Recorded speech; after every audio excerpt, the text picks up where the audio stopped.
Ito, kakapasok lang. Laila de Lima. De Lima.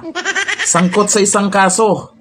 Balik na ba sa oblo? O ito, panoorin natin. Galing mismo sa korte.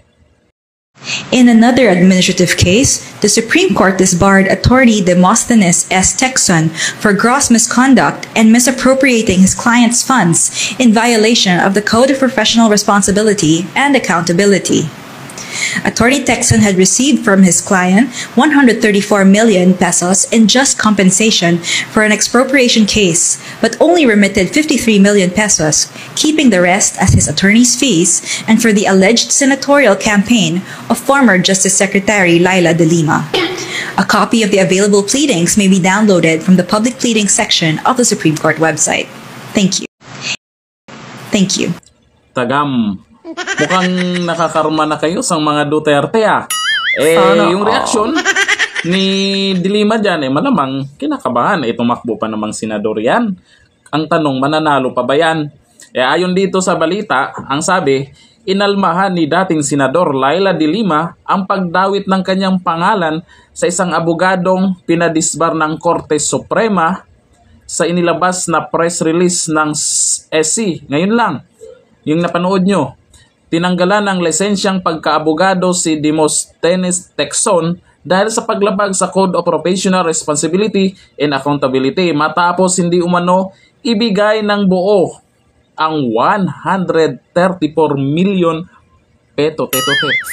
milyones na naman ang pinag-usapan na pabuya sa kanyang kliyente mula sa isang naipanalong kaso. Sa halip, tinatayang 53 million pesos lamang ang iminigay ni Tecson. Aba, nangungupit? Nabuki nga lang. Habang itinabi niya ang natitirang halaga para sa kanyang attorney's fees at umano'y pangangampanya kay de Lima. Kaya pala, lagot ka na. Mariin naman itong itinanggi ng dating senador ay alangan naman aminin. Diyos talaga naman. Anya, hindi niya kilala si Tecson. At wala siyang natanggap na campaign donation mula sa mga disbar na abogado. Hiniling din ni de Lima sa Supreme Court na huwag na siyang idamay sa kaso ni Tecson. Iginiit din niyang maglabas siya ng opisyal na pahayag upang linawin ang issue. Paano nadawit yung pangalan mo kasi dyan? Hiniling ni de Lima na huwag na daw idamay yung pangalan niya.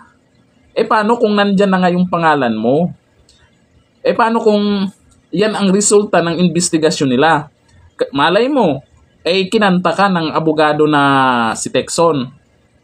Hindi naman magagawa-gawa yung Supreme Court nang hindi galing sa resulta ng kaso na yan.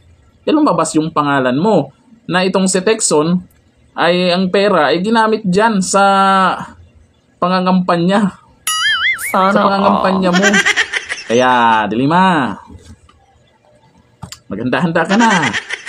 Baka naman sisihin mo na naman si Duterte dyan. Baka Duterte na naman ang sisihin dyan.